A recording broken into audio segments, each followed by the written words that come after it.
Oh, what's going on, guys? It's Thomas from RohmerFitness.com, and in today's video I am going to share with you what you should be doing instead of following the typical advice of eat less, move more. So in my previous video, which I'll put a link to somewhere around here, I gave you 3 reasons why you shouldn't follow that typical advice of eat less, move more. And basically what it comes down to is it's just too general. It doesn't really give you any sort of direction as to what you should be doing in order to actually start burning fat and to start seeing some results. So in this video today, I'm going to dive a little bit more into the specifics of what you need to be doing in order to start seeing some results with weight loss. And let's first talk about exercise, okay? So a lot of people get this wrong because what ends up happening is they will overestimate the amount of calories they burn from exercise, and they'll go to the gym, they'll work out, and they think they can just eat a lot more calories because they worked out. So they might immediately go and get a milkshake, for example, and then it just completely wipes out all the calories they burned off, and then they're eating additional calories on top of that.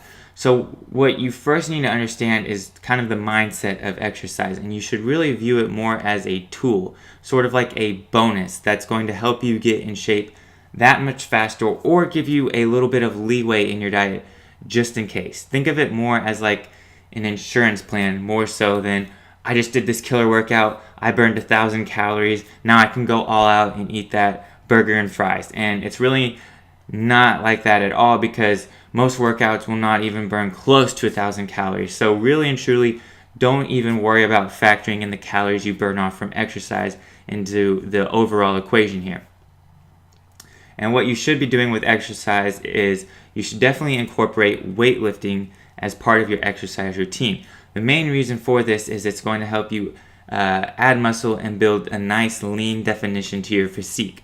So whenever you do reach your end goal, you will be looking lean and fit as opposed to flat and weak. So if somebody who just diets but they don't lift any weights, they're going to look a lot different once they reach their end goal as opposed to somebody who's at least incorporating some sort of resistance training 3 times a week into their routine. And then as far as cardio is concerned, you don't have to do too much cardio.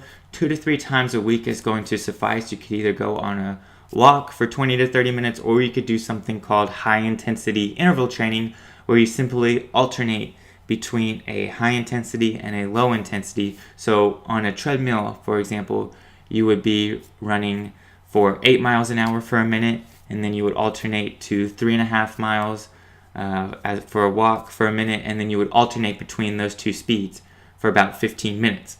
Now, if you're not sure what type of workout you should be doing as far as weightlifting is concerned, check out the link in the description box below. I'll provide you with a link where you can download a free beginner's workout guide, and it's a 12-week beginner's workout. So that will give you the exact structure and plan you need to crush it in the gym. And that is kind of what I would focus on as far as exercise is concerned.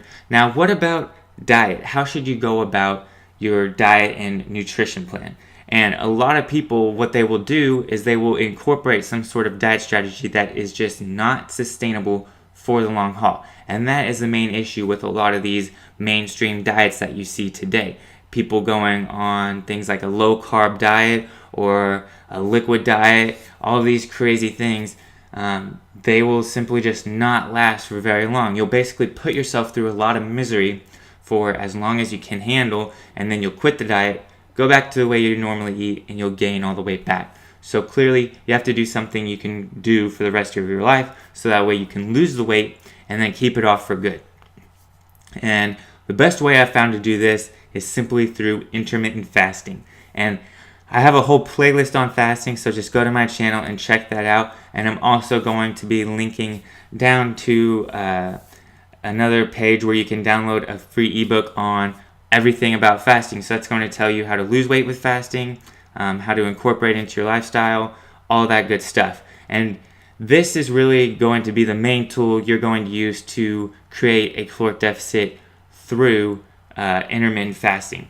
It's going to be the easiest way to do it, and it's going to be sustainable. Once you get used to it, once you adapt to it, you are going to be able to do it for the rest of your life, and it's going to make it much easier to not only lose the fat in the first place, but also keep it off. Now, of course, there are plenty of other exercise and diet strategies out there that you can try to get in a caloric deficit and burn fat.